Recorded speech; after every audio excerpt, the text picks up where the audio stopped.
सभी का अभिवादन करती हूँ और सबसे ज्यादा अपनी भाभी नसीब सोलंकी उनकी हौसला अफजाई के लिए यहाँ पर आई। ऐसा तेरा मोबाइल नीचे कर लो ब्रो, अरे नीचे कर लो, नंबर ले लो, तुम नंबर दे दे यार, चल जाएगी यार। मुझे कहीं जाना सबसे ज्यादा महत्वपूर्ण लगा, जरूरी लगा, तो वो सिर्फ जो यहाँ पर हो रहा है, जो हालात यहाँ पर बनाए गए हैं, इन्हीं हालात 2 साल पहले मैं खुद गुजर चुकी हूँ। मैं समझती हूँ महिला की जब वो अपना घर छोड़कर बाहर निकलती है, हजारों लाखों लोगों से मुखातिब होती है, और जो हिम्मत और जो दिलेरी हमारी भाभी यहाँ दिखा रही है, ये तारीफ के काबिल है।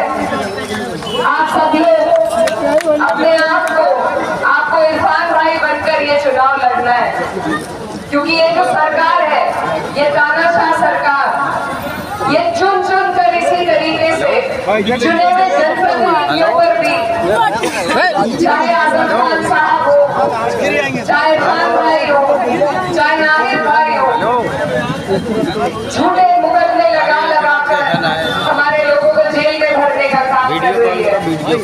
ये जो सीट है, यहाँ पर उपचुनाव नहीं होना चाहिए था।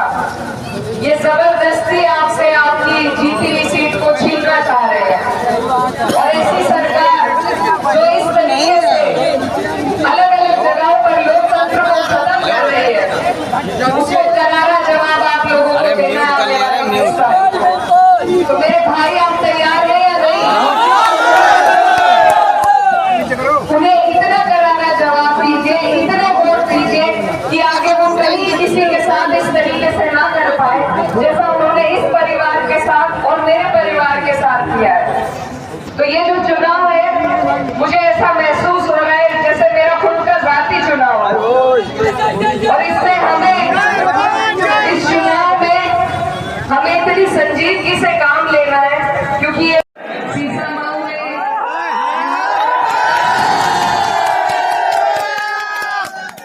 यहाँ पर मौजूद मेरे सभी बड़े बुजुर्ग भाई और घरों में खड़े कई माए बहनें, आप सभी को अस्सलाम वालेकुम। यहाँ पर आपके बीच में समाजवादी पार्टी के तमाम सम्मानित कार्यकर्ता, नेतागण, आप सभी को भी मैं धन्यवाद देना चाहती हूँ। और सबसे ज्यादा मुझे खुशी है अपने बीच में अपनी बहादुर भाभी को देखकर, जो इस लड़ाई को खूबसूरती से लड़ रही है आप सबके सपोर्ट से।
मुश्किल